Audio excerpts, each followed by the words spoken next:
والصلاة والسلام على نبينا وسيدنا محمد الأمين وعلى آله وصحبه وذرياته وأمته إلى يوم الدين.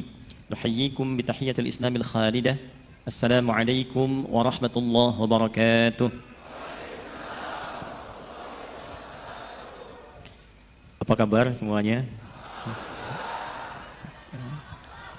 Masya Allah. Kaifa halukum? Alhamdulillah. Malam ini insya Allah menjadi malam yang sangat spesial untuk kita semua.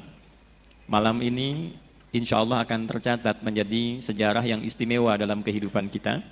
Dalam pergantian malam menuju tahun yang baru, hari yang baru, bulan yang baru, kita insya Allah akan mengisinya dengan semangat yang baru, yang dengan itu diharapkan menjadi bagian dari rasa syukur kita kepada Allah Subhanahu wa Ta'ala yang telah memberikan kesempatan yang sangat luas dalam berkehidupan. Tidak kita bisa duga bahwa untuk mengantarkan pada momen ini Allah menghadirkan ulama-ulama hebat pada malam hari ini yang insya Allah akan kita perkenalkan sebelum para ulama ini menyapa kita semua. Nashkurullah Subhanahu wa Ta'ala ala jami'i ni'amihi wa nakhussuha bidzikri على إتاحته بإرسال العلماء الربانيين في هذه الأنشئة المباركة في هذه الفرصة الطيبة بحضور العلماء الأجلاء الذين أتوا من بلاد متنوعة إسلامية ولها صلة متينة ودية مع بلادنا المحبوبة أندونيسية. فأهلا بالمشايخ الفضلاء وشرفا لمن رافقهم في هذه الرحلة العلمية. فنعرفكم أولا بهؤلاء المشايخ الأفاضل الكرام.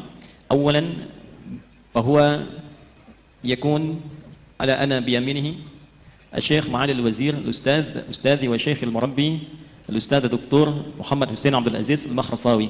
Saya ingin perkenalkan yang pertama berada di sosok yang saya hadir di sebelah kanan beliau. Ini ungkapan yang agak sopan, tidak menyebut di sebelah kiri. Nah, jadi di bahasa Arab itu sopannya disebutkan yang kanannya. Ini ada ulama besar. Beliau ini seorang tokoh pemberi fatwa wa kana aidan rais Jami'atul Azhar Asy-Syarif di Qahirah. Beliau juga menjabat dulu sebagai rektor Universitas Al-Azhar. Ya. Jadi ada Syekh Al-Azhar, Al-Imam Al-Akbar itu beliau yang memimpin yayasannya. Nah, untuk kampusnya pemimpinnya ini adalah beliau. Ini ulama hebat, gurunya para ulama, bahkan Syekh Azhar pun itu muridnya beliau. Orang yang sangat berpengaruh. Wa al-an mansibuhu min dhimni manasibihi Rais Akademiyatul Azhar Asy-Syarif. Beliau sekarang memimpin Akademi Al-Azhar, lembaga yang khusus menyiapkan dan menempa calon-calon ulama dunia. Jadi kalau ingin jadi ulama, jadi dai dengan skala global, jadi ahli fatwa, itu belajarnya di Akademi Azhar. Waktu syifatul hijab.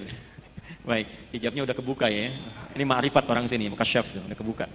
Jadi ini beliau hadir bersama kita malam hari ini, alhamdulillah. Dan insya Allah dengan kehadiran beliau kita harapkan ke depan untuk Jawa Barat, untuk Indonesia, kita akan adakan kerjasama pelatihan dai-dai, calon ulama. Mudah-mudahan setiap provinsi bisa kirim satu, dididik di Mesir, gratis dan pulang lagi ke Indonesia insya Allah. Ada yang berminat? Nas'alullah subhanahu wa ta'ala an yahfadha ma'alil wazir wa nas'alullah subhanahu wa ta'ala an yahfadh sihhatahu wa yudha'if lahu al-ujur wa yusahhil lahu al-umur bi'idnillah. Alhamdulillah. Wa aydan nasil ila al-syakhsiyah tali alladhi يكون معالي الوزير بيمينه الأستاذ دكتور أحمد الصاوي. Ini Dr. Ahmad As-Sawi ini juga beliau seorang tokoh luar biasa, ulama, alim minal ulama, dan beliau biasa menulis juga di majalah Al-Azhar. Jadi ini ahli tulisan, ilmunya lisan dan tulisan. Datanya sangat akurat, beliau bisa menyampaikan data-data sampai yang terkini, baik tentang keadaan umat Islam, tentang jumlah di tempat tertentu, tentang perkembangan-perkembangan. Ini insya Allah akan memberikan banyak manfaat. Wa aydan yalihi man huwa biyaminihi al-Ustaz Dr. Mushrif Al-Ghali Muhammad Omar Ibn Hussein Al-Libi. Jadi kalau yang tadi Al-Azhari, nah ini yang kedua ini dari Libya. Beliau ini promotor kami di program Dokter Penuh. Nah, ya, yang kemarin sudah selesai sidangnya. Nah, ini promotornya beliau. Ya, ini Ustaz Dr. Profesor Dr. Muhammad Omar Ibn Hussein. Beliau ini pakar di gramatikal bahasa Arab untuk pendalaman Al-Quran. Ya, karena disertasi kami itu bukan sekedar bahasa, tapi menganalisis bahasa Al-Quran dari tafsir 30 jilid. Nah, ini pembimbingnya beliau.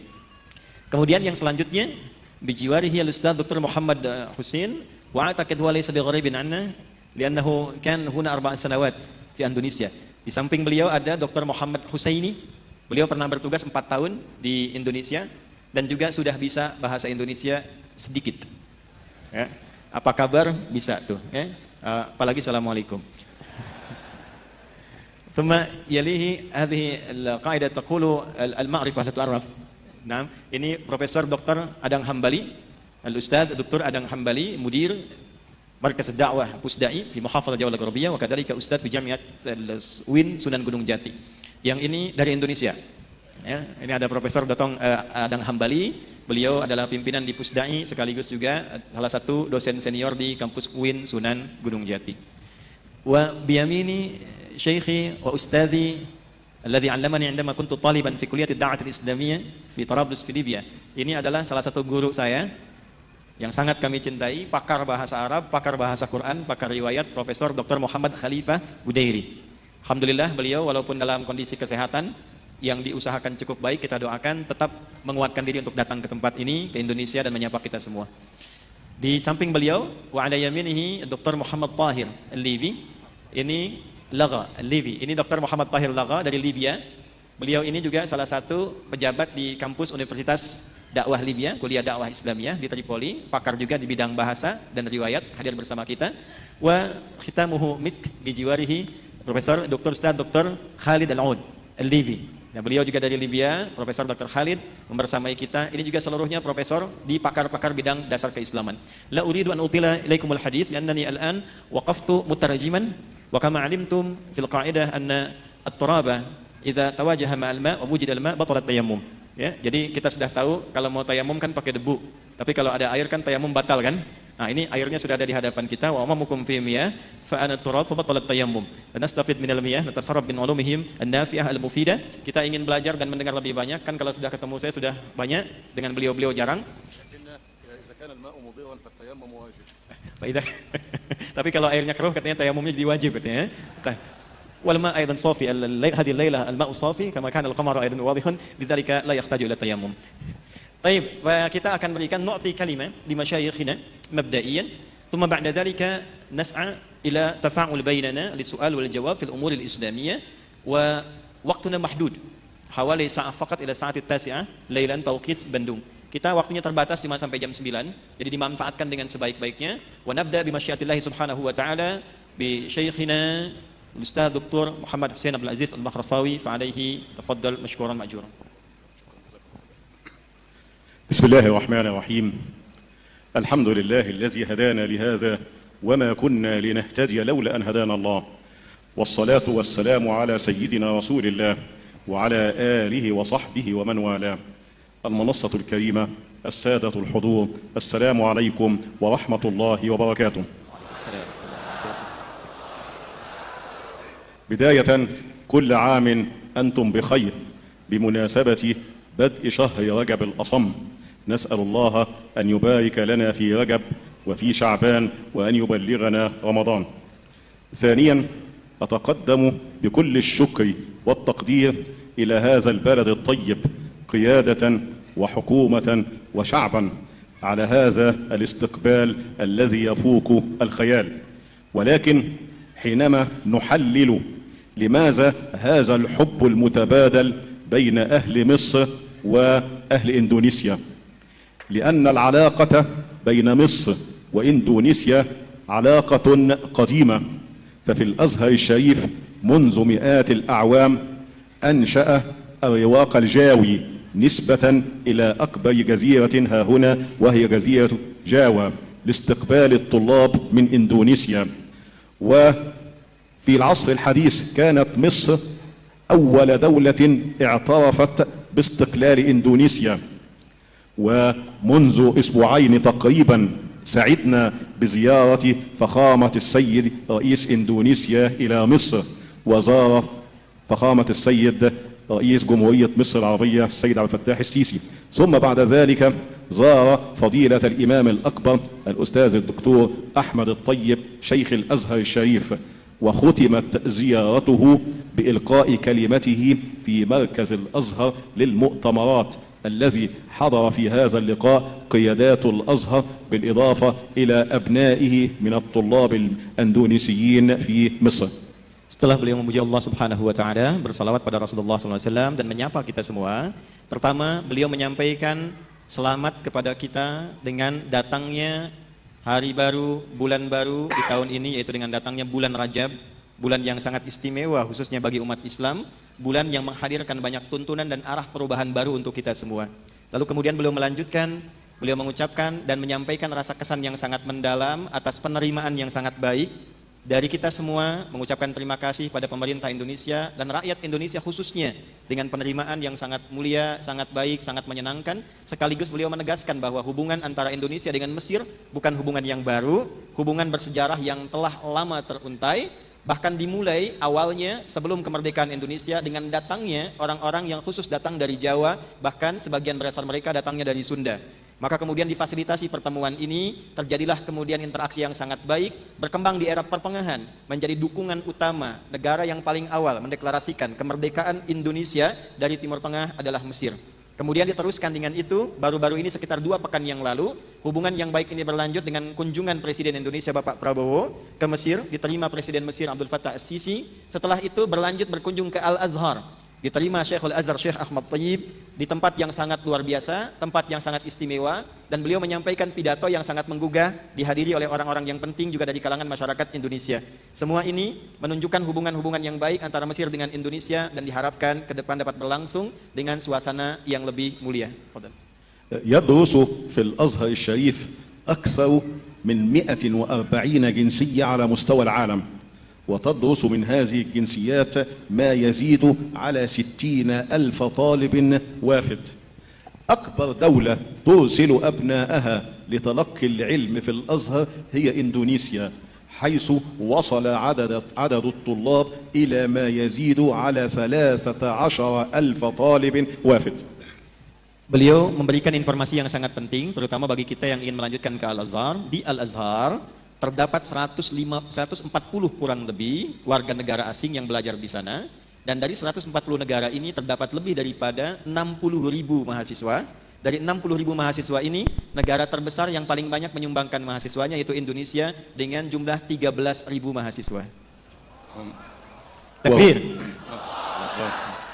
وهنا أذكر دعابة لفضيلة الإمام الأكبر الأستاذ الدكتور أحمد الطيب حينما كنت في صحبته في زيارة إندونيسيا في عام 2018. نظرا لشدة إقبال الإندونيسيين على الأزهر قال لقد صار الأزهر مستعمرة إندونيسية. Beliau ingin menegaskan kalimat penting saat beliau berkunjung yang pertama kali ke Indonesia bersama Syekhul Azhar Syekh Ahmad Tayyib di tahun 2018. Disampaikan pada saat itu, karena banyaknya orang Indonesia dan mahasiswa Indonesia yang berada di Mesir, seakan-akan Mesir itu sekarang dikuasai oleh orang Indonesia.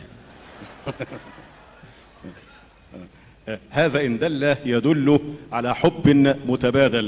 وفي الوقت نفسه أنا حينما كنت أقوم بالتدريس لطلاب إندونيسيا وكذلك حينما كنت رئيسا للجامعة صدقا لم أرى ولم أسمع ولم تصلني أي شكوى من طالب إندونيسي. Ini tentu menunjukkan rasa cinta yang tersambung di antara dua negara, dan juga beliau ingin menunjukkan sesuatu yang inspiratif ketika beliau menjadi rektor sekaligus dosen di Al-Azhar. Beliau menyaksikan betapa luar biasanya mahasiswa Indonesia itu dari karakternya, akhlaknya, ketaatannya, dan ini bukan pujian semata-mata atau sekedar basa-basi, tapi ini menunjukkan sesuatu yang real didapati oleh beliau. واليوم نقول الأزهر يفتح أبوابه وذراعيه وقلبه وعقله لاستقبال المزيد من أهل إندونيسيا. Dan malam ini saya ingin tegaskan, kata beliau, saya ingin tegaskan Al-Azhar dengan kedua tangannya yang terbentang, dengan hati kami yang sangat lapang, dengan pikiran kami yang ingin menerima. Malam ini saya ingin sampaikan Al-Azhar sangat siap menerima mahasiswa-mahasiswa dan Anda siapapun yang ingin melanjutkan studinya ke Al-Azhar. وذلك لما اتصف به طلاب إندونيسيا من الالتزام وحب العلم وتقدير العلماء مع النجاح. Ini saya sampaikan karena analisis kami melihat bahwa orang Indonesia yang belajar di sana sangat penuh adab, sangat cinta ulama, sangat peduli dengan ilmu, dan dengan dasar inilah saya memberanikan diri untuk membuka seluas-luasnya orang Indonesia yang ingin belajar di sana. في ختام هذه الكلمة أتوجه إلى الله ضارعا أن يحسن ختام أعمالنا وأن يبارك فيكم وأن يبارك في أبنائكم وفي هذا البلد الطيب. جزاكم الله كل خير. Dan di akhir kalimat pembuka ini, beliau ingin menegaskan dengan doa, mudah-mudahan kita semua tanpa kecuali senantiasa dijaga dan diberkahi oleh Allah Subhanahu wa taala, keluarga kita, anak-anak kita semua, dan mudah-mudahan negeri tercinta Indonesia dijaga oleh Allah Subhanahu wa taala. Tempat ini pun diberkahi oleh Allah khususnya dalam rangka menyambut pergantian tahun supaya lebih baik di masa depan. Nashkur لمعالي الوزير الأستاذ الدكتور شيخنا الغالي الأستاذ دكتور محمد حسين عبد العزيز مخرصاوي على تلك الكلمات الطيبة المفيدة، واستفدنا كثيرا من خلال استماعنا وسمعنا لهذه الكلمات المنيرة، ونؤكد بدعائنا الخالص نسأل الله سبحانه وتعالى أن يحفظه ويحفظ صحته ويضاعف له الأجور ويأخذنا ويمسكنا يوم القيامة أمام رب العالمين عندما نعود إليه تعالى. Kita doakan semoga beliau senantiasa disehatkan, dijaga oleh Allah, dan mudah-mudahan di hari kiamat bisa membawa kita semua saat kita dihisab di hadapan Allah Subhanahu wa taala.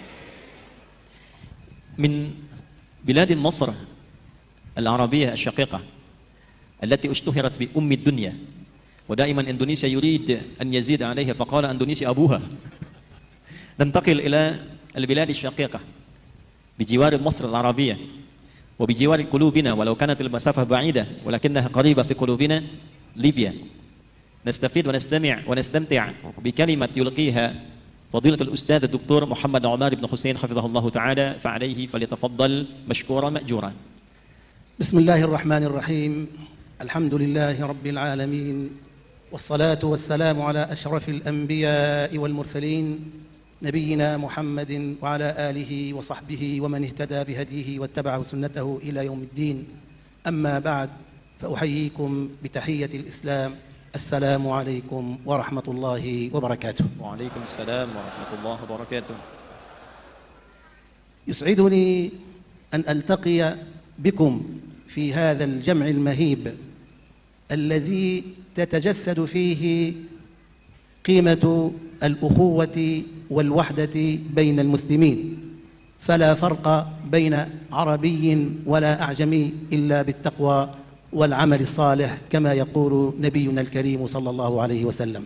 Setelah beliau memuji Allah Subhanahu wa taala, bersalawat pada Rasulullah sallallahu alaihi wasallam, dan menyapa kita semua, beliau ingin menyampaikan apresiasi mendalam pada kita atas pertemuan yang sangat berkesan di malam hari ini, dan menegaskan bahwa dalam pertemuan ini sungguh tidak ada perbedaan di antara kita semua dari kewarganegaraan, dari asal usul, baik yang Arab ataupun yang bukan Arab, karena yang dimuliakan di sisi Allah adalah tingkat ketakwaannya, seperti ditegaskan oleh Nabi kita Nabi Muhammad sallallahu alaihi wasallam.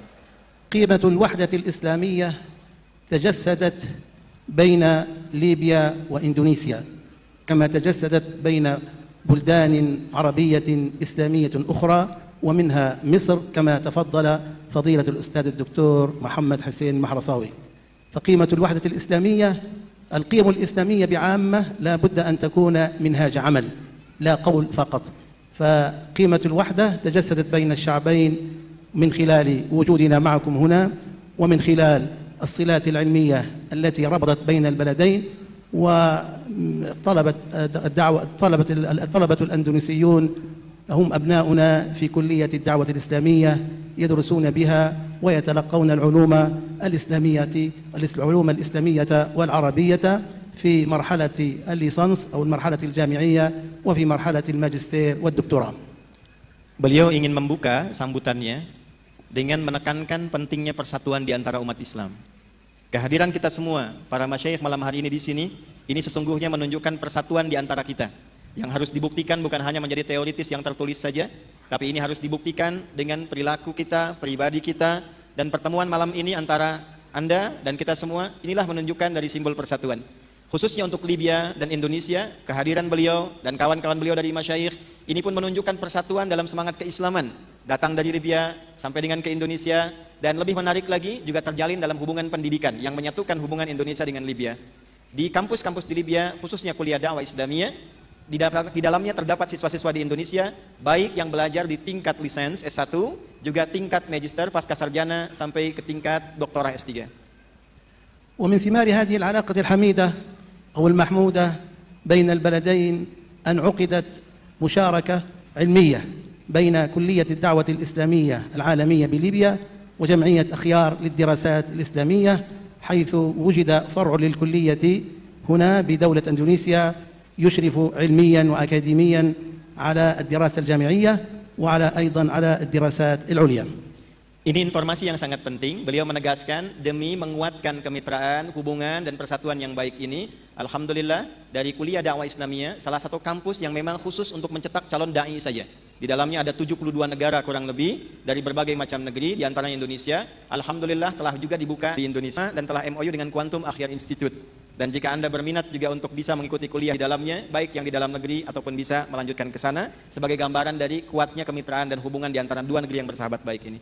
وأول الثمار اليانعة لهذه المشاركة في مجال الدراسات العليا كانت بمناقشة رسالة الدكتوراه المقدمة من الباحث الدكتور آدي هدايات التي ناقشناها السبت الماضي، وكانت بعنوان العلل النحوية في الكلية. وقد زكى هذه الرسالة وقد زكاها لجنة المناقشة على رأسهم فضيلة الأستاذ الدكتور محمد حسين محرصاوي والدكتور محمد غالب وراق من عميد كلية الدعوة الإسلامية بأم درمان، وكان من أعضاء لجنة المناقشة الأستاذ الدكتور خليفة بديري والأستاذ الدكتور خالد بلاد العود.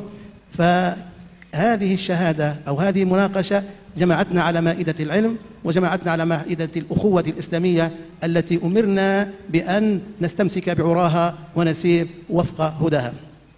Di antara siswa Indonesia yang juga kuliah di kampus Libya khusus untuk persiapan dai dan keulamaan, nah di antara siswanya itu adalah yang sekarang menerjemahkan apa yang beliau sampaikan. Ya, ini saya ada di hadapan Anda dan alhamdulillah ini adalah promotor kami yang kemarin dalam program S3 penuh. Alhamdulillah di hari Ahad kemarin telah terselenggara ujian sidang promosi doktor untuk S3 penuh dengan judul analisis gramatikal terhadap Al-Quran 30 juz dan juga pemaknaannya melalui tafsir Imam Muhammad Tahir bin Ashur. Dan ujian sidang promosi doktor ini salah satu hikmahnya adalah mengumpulkan para ulama dari berbagai negeri yang diharapkan bisa memberikan inspirasi-inspirasi bimbingan.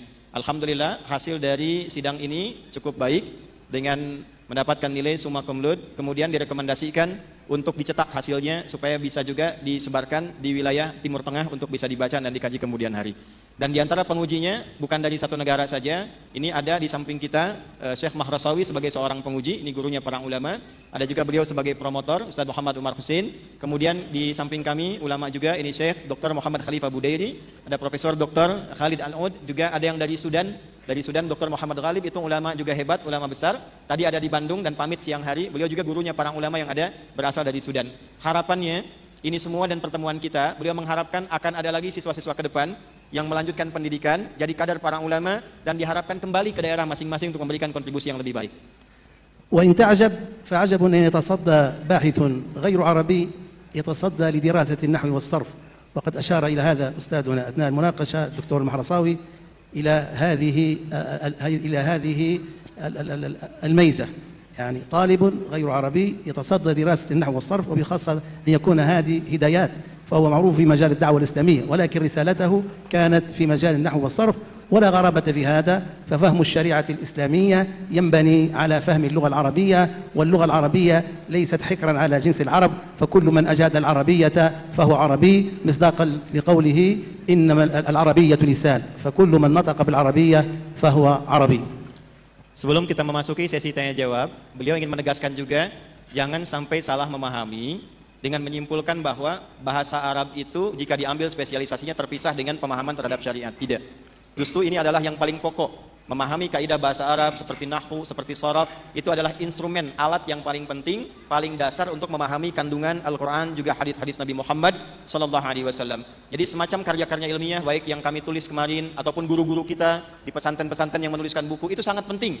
Karena untuk memahami Quran, memahami hadis, yang paling pokok adalah pemahaman terhadap bahasanya dulu sebelum aspek-aspek yang lainnya. Karena itu, beliau mendorong supaya kita semua termotivasi, ada yang melanjutkan untuk mengkaji, mempelajari nilai kebahasaan, dan yang paling membanggakan untuk kita semua, bahasa Arab itu bukan hanya untuk orang Arab saja. Tapi ada ungkapan yang sangat penting, orang Arab ialah juga orang yang bisa menguasai dasar-dasar bahasa Arab dan bisa menuturkannya dengan baik dan bisa membawa perbaikan dalam kehidupan. الحقيقة كلنا في ليبيا شاهد الطلاب كانت هناك نسخة لطلاب الابتدائية والإعدادية وهناك نسخة لطلاب الثانوي والجامعة، فنفذت نسخة الكبيرة بقيت نسخة صغيرة لطلاب الابتدائية، فطالب اندونيسي يبحث عن النسخة الكبيرة، فقلت له خذ هذه جيدة، قال لي هذه صغيرة، فأكبرت في نفسي هذا الطالب لا يكتفي بالقليل بل تسمو نفسه إلى الكبير، فكنت أفكر في أخذ نسخة من هذا الكتاب الصغير، فانصرفت عنه فلم أشتري، فبحثت عن الكبير لكي أقتنيه، فكان قدوة لي في سلوك المعالي في طلب العلم، وهم كذلك عرفناهم في كلية الدعوة الإسلامية هممهم عالية في الأخذ بأسباب العلم وفي الحرص على التعلم والعودة إلى بلدانهم لنشر العلوم ونشر الدعوة الإسلامية.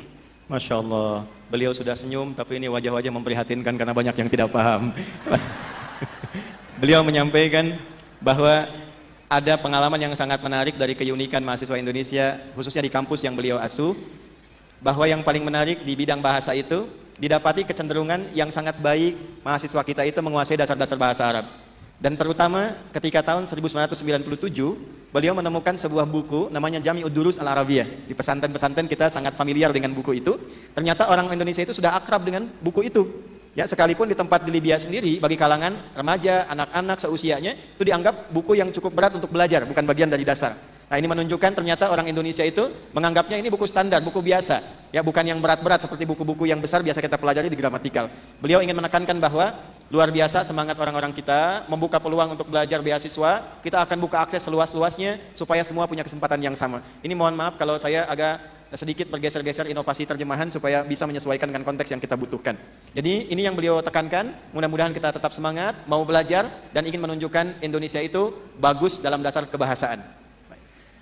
الحديث معكم لا يمل، ولكن لابد أن أختم، ويطيب لي أن أختم بتحيات رئيس جمعية الدعوة الإسلامية وعميد كليتها، وتحياتي الخاصة وتحيات زملائي لشعب أندونيسيا رئاسة وشعبا وحكومة، وأيضا تحياتي أيضا لمدير مركز الدعوة الإسلامية هنا بباندو أو بمحافظة جاوا، وأيضا تحياتي للدكتور هادي هدايات الذي كان سببا في جمعنا هنا. وأجدد الدعوة لمن أراد أن ينهل من مناهل العلم من ينابيع العلم والمعرفة، فليبيا مفتوحة لأبنائنا من إندونيسيا متجسدة في جمعية الدعوة الإسلامية وفي كليتها وفي هذه المشاركات بين الهيئات العلمية هناك والهيئات العلمية هنا. أشكر لكم حسن استماعكم، والسلام عليكم ورحمة الله وبركاته. Waalaikumsalam warahmatullahi wabarakatuh. Beliau menyampaikan terakhir salam hangat, pertama dari masyarakat Libya, kedua dari rektor kampus khususnya kuliah dakwah Islamiyah, yang ketiga dari seluruh masyayikh-masyayikh yang khususnya terlibat, diwakilkan sambutannya oleh beliau kepada kita semua, menyampaikan terima kasih pada pemerintah Indonesia, pada Pusdai yang telah memfasilitasi, pada kita semua yang hadir, Quantum Akhir Institute. Semoga pertemuan ini menginspirasi, bukan pertemuan yang terakhir, dan sekaligus juga menegaskan dalam kalimatnya tadi beberapa kali sangat terbuka untuk mahasiswa kita yang ingin melanjutkan ke sana dalam program beasiswa. شيخنا أنا قلت آنفا لماذا هم ضاحكون لأنكم عندما تحدثتم أثناء حديثكم فكنتم متبسما ضاحكا فوجوههم لم تتغيروا، يعني مركزون إلى حديثكم حتى لو كنتم متبسمين ضاحكين وهم لا يفهمون، فقلت لهم أنتم ما شاء الله الشيخ متبسم ضاحكا وأنتم مركزون بعدم فهمكم على كلام، فترجمت فهم ضاحكون يعني. الحمد لله. فآخر كلمة وكيل من جميع المشايخ تفضل به الأستاذ الدكتور شيخنا الأستاذ دكتور أحمد الصاوي، فعليه يتفضل مشكورا مأجورا. الحمد لله رب العالمين، والصلاة والسلام على أشرف المرسلين سيدنا محمد صلى الله عليه وسلم وعلى آله وصحبه أجمعين، وبعد. أحييكم بتحية الإسلام، السلام عليكم ورحمة الله وبركاته. وعليكم السلام ورحمة الله وبركاته. هذه الوجوه الطيبة التي تشرح القلب وتجعل الإنسان يسعد ويعلم بأن الإسلام إن شاء الله بخير، كما قال النبي صلى الله عليه وسلم: الخير في وفي أمتي إلى يوم الدين. فحينما رأيت هذه الوجوه وهذه الأعداد التي أقبلت لتسمع الإسلام وتفهم دين الإسلام علمت أن الإسلام قادم لا محالة. Setelah beliau memuji Allah Subhanahu wa taala, bersalawat pada Rasulullah sallallahu alaihi wasallam, menyapa kita semua, beliau ingin menegaskan kegembiraannya, kekagumannya menatap wajah-wajah yang beliau sebut wajah-wajah yang sangat mulia dan baik ini dengan hati yang bening, dan ini ditunjukkan dengan kehadiran kita mau datang ke sini untuk mendengar dari para ulama, untuk belajar keislaman. Ini kalau menunjukkan sesuatu hanyalah menunjukkan pada baiknya isi hati kita, dan mudah-mudahan kita semua digolongkan pada sosok yang disebut النبي العدنان لوجدنا أن الغاية أن الوسيلة لها مكانة قليلة وأن الغاية تحتل المكان الأكبر. فإذا نظرنا إلى الوسائل في القرآن الكريم لوجدنا كما قال الإمام الغزالي في المستصفى أن آيات القرآن الكريم التي تتحدث عن العبادات وهي الوسائل لا تزيد بأي حال من الأحوال عن 500 آية، أي حوالي 10% فقط من القرآن الكريم. أما بقية آيات القرآن الكريم فهي تتحدث عن الغاية ألا وهي الأخلاق. وصدق النبي صلى الله عليه وسلم حينما قال إنما بعثت لأتمم مكارم الأخلاق. Beliau menegaskan satu hal yang sangat penting. Tadi kan beliau mengatakan mudah-mudahan kita digolongkan pada umat yang baik, yang diberkahi. Anda menjawab amin, tidak cukup dengan amin. Harus diwujudkan dengan tanda. Bagaimana cara menjadi umat yang baik itu? Maka pokoknya ada dua. Yang satu adalah ibadah, yang kedua adalah akhlak.